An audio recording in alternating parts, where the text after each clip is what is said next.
शैक्षणिक व इतर उपयुक्त व्हिडिओज पाहण्यासाठी सबस्क्राईब करा all in one for VI या आपल्या यूट्यूब चॅनलला. तसेच बेल आयकॉनला देखील क्लिक करायला विसरू नका, जेणेकरून नवीन व्हिडिओजचे नोटिफिकेशन्स हे आपल्याला सर्वात प्रथम प्राप्त होतील. व्हिडिओ आवडल्यास व्हिडिओला लाईक व आपल्या मित्रमैत्रिणींसोबत आणि नातेवाईकांसोबत शेअर करायला सुद्धा विसरू नका. नमस्कार.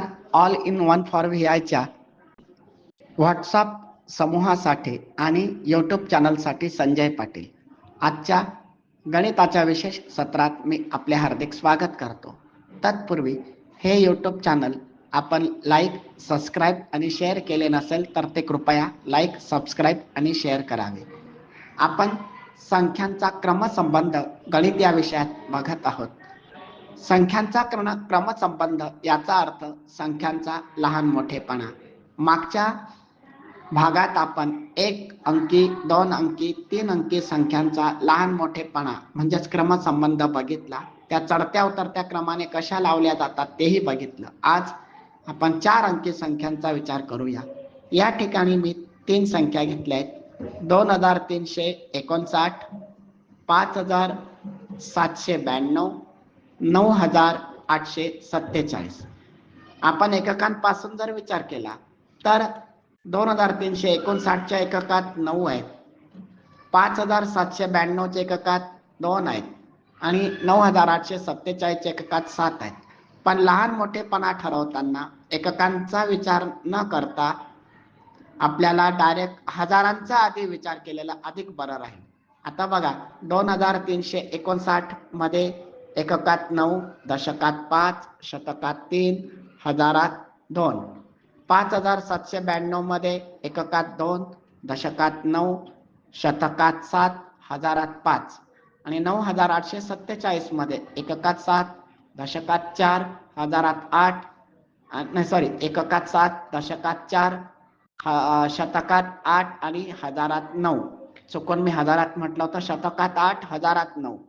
तर यापैकी जर आपण विचार केला तर पहिल्या संख्येत 1002 आहेत, दुसऱ्या संख्येत 5 आहेत, तिसऱ्या संख्येत 9 आहेत. हजारांची किंमत सगळ्यात जास्त या दिलेल्या 3 संख्यांमध्ये आहे, म्हणून 9847 ही मोठी संख्या आहे आणि त्याच्या खाली 5792 ही मधली संख्या येते आणि सगळ्यात लहान संख्या 2359 येते. म्हणजेच उतरता क्रम जर आपण लावला तर सगळ्यात मोठी संख्या अगोदर येते 9847, मग मधली संख्या 5792 आणि 2359 सगळ्यात लहान. पण चढता क्रम लावायचा असेल तर 2359, कारण 2000 ही सगळ्यात लहान आहे, मग मधली संख्या 5792 आहे. 9000 पेक्षा 5000 कमी आहेत, लहान आहेत आणि सगळ्यात मोठे 9847.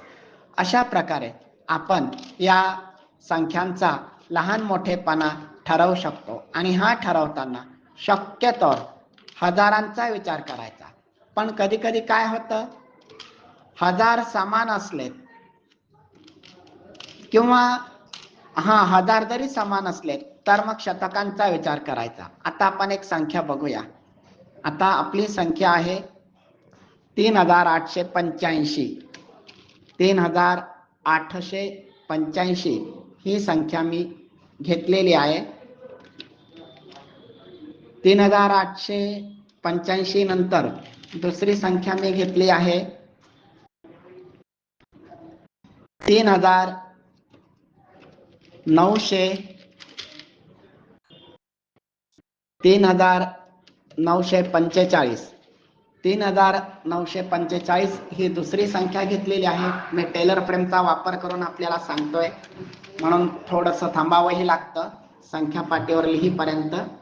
3945 आणि 3297. 3297 या ठिकाणी आपण जर विचार केला तर सगळीकडे हजार सारखेच आहेत, समान हजार आहेत. मग शतकांचा विचार करूया. तर 3885 मध्ये 8 शतक आहेत, 3945 मध्ये 9 शतक आहे आणि 3297 मध्ये 2 शतक आहे.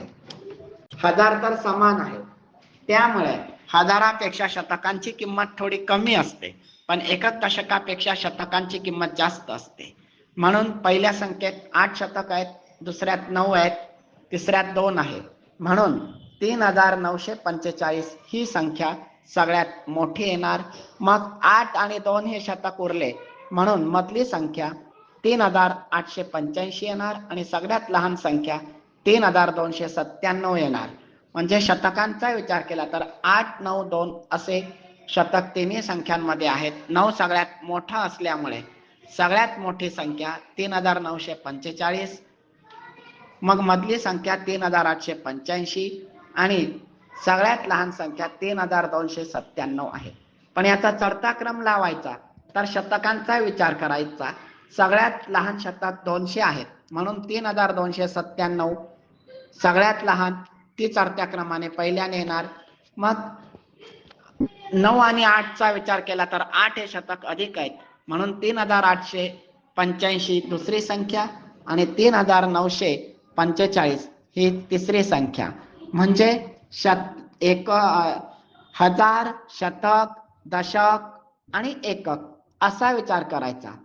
कधी कधी हजार शतक दशक समान असू शकतात, एककात बदल असू शकतो. कधी कधी शतक आणि हजार समान असू शकतात, दशकात बदल असू शकतात. म्हणजे एकक, दशक, शतक, हजार अशा पद्धतीने आपल्याला लहान मोठेपणा ठरवायचा असतो.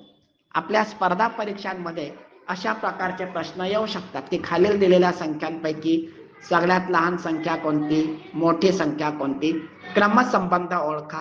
क्रमसंबंध ओळखणे म्हणजेच दिलेल्या 2 किंवा 3 किंवा 4 संख्यांपैकी, म्हणजे दिलेल्या संख्यांपैकी त्या कितीही असू शकतात, दिलेल्या संख्यांपैकी सगळ्यात लहान संख्या कोणती, सगळ्यात मोठे कोणती. कधी कधी चढता उतरता क्रमही लावायला सांगतात आणि त्या आपल्याला 1 अंकी किंवा 2 अंकी तर मिळतच नाहीत, त्या 4-5 अंकी पण मिळू शकतात.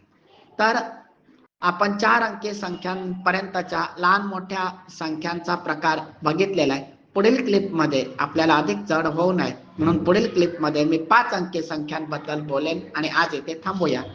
भेटूया पुढील क्लिपमध्ये. तोपर्यंत नमस्ते.